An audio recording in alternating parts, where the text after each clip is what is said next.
আসসালামু আলাইকুম। এই যে জুলাই আন্দোলন হলো, এত বড় একটা গণঅভ্যুত্থান হলো, একটা রেজিমের পতন ঘটলো।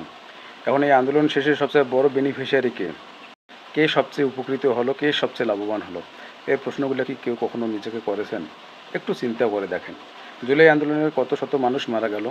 এই যে হাজার হাজার মানুষ রাস্তায় নামলো, কৃষক, শ্রমিক, জনতা, রিক্সাওয়ালা থেকে শুরু করে সর্বশ্রেণীর মানুষ রাস্তায় নেমে আন্দোলন করলো, নিজের জীবনের পরোয়া না করে।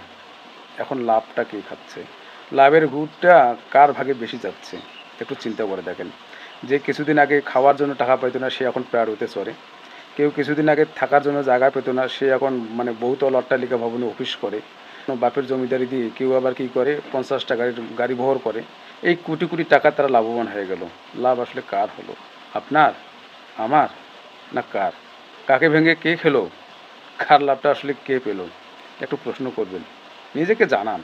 নিজে অতটা বোকা থাকিয়েন না। ধন্যবাদ।